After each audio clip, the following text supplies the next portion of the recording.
think that this is the time for women. You know, women have become so much more important in every sector of the environment, the workplace, politics, home life, in their churches or their synagogues, wherever they are, in their country clubs for that matter. But this is the time for women. In the next 10 years, women will become so much more vocal and so much more focused than they are today. You see it in today. You see the two people that are running for president, and you see their wives. One of them, the Democratic candidate's wife, is so vocal and has been so out there talking about women's issues, and people are supporting her and are behind her. You see it in the local elections. Women are so much more important than they were 10 years ago, and both candidates are searching for the women's vote, because our vote means a lot, and we are rallying and we are fully in support. And this is probably the first time since women got the vote that our vote is as important as it is today. But it's nothing like what it's going to be in the next election, because we're going to be stronger and more vocal at that time than we are and have been at any time in our history. I don't see much movement at all in this country. In fact, I think we're in serious trouble, and I think that's why we have so many kids that are out in the streets. We don't have adequate daycare. We don't have all those things. We're not reacting to the fact that women have to work, and more are going back into the workplace every year. And I think we're almost Neanderthal in our response. The workplace. You know, you've worked on a project 3 weeks. You have a presentation. Your momentum's going, you're feeling great, you feel like you're saying the right thing, you've got the counters back, and the guy next to you whispers to you, so how about I take you to Paris? It throws everything off, because half of you thinks, Paris? Yeah, this is business. It's a pretty nauseating experience when you have a man say to you, but honey, let's step into the office and, you know, we'll have a little quickie, nobody will know. Well, people do know. And it's not appropriate. It's a totally inappropriate thing to be treated as you are a sexual object and not a businesswoman.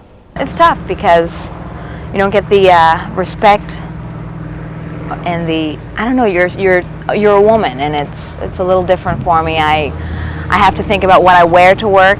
I don't wear anything that shows cleavage, or, you know, I mean, shorts is it. You know, I can show leg, but you're looked at, you're treated differently, especially in the business I work in. It's television. There's a lot of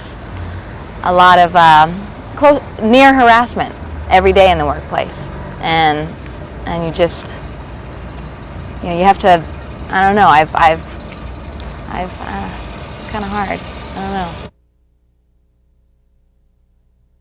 I work for a company where you have to know about childcare, you have to know about carpools rather than the sports that happened the night before. So it's a different kind of a company from anyone I've ever worked in before. The decisions are made in the ladies' room, not in the men's room, and it's great. So I'm in a very comfortable place for me as a mother. I bring my kids to work, so does Debbie Allen. She brings her kids, so does every other mother, a couple of the writers. There are always kids around, and that's totally acceptable. And that is extremely rare. I don't think any of my friends and I don't know of anyone else that has that freedom.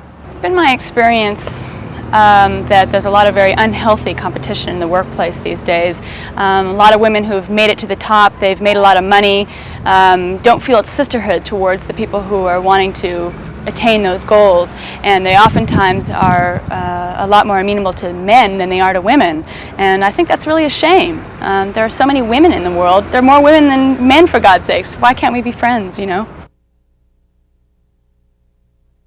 Let's see, contraceptives nowadays. I have a friend who keeps a basket of contraceptives right next to her bed. So she has a little guess. She just pulls out that basket and says, pick one, any color. Being single and 25, it's really sex. It's a big issue right now, because you can't just go out and do anybody and not worry about it anymore. You know, there's a deadly disease out, and there's other things besides AIDS. There's a hepatitis B that is really, it's deadly. So when I think about it, I'm a lot more cautious.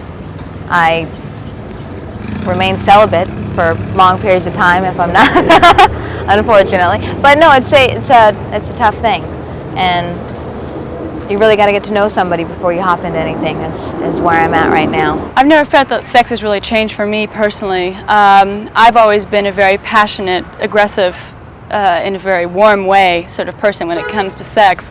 I don't feel that men and women are very different, other than the fact that we're different animals with different genitalia, and I treat them that way.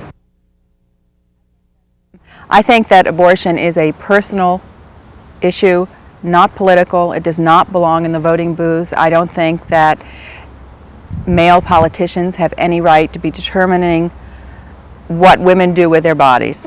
I feel totally, that's probably where I spend most of my time when I have any.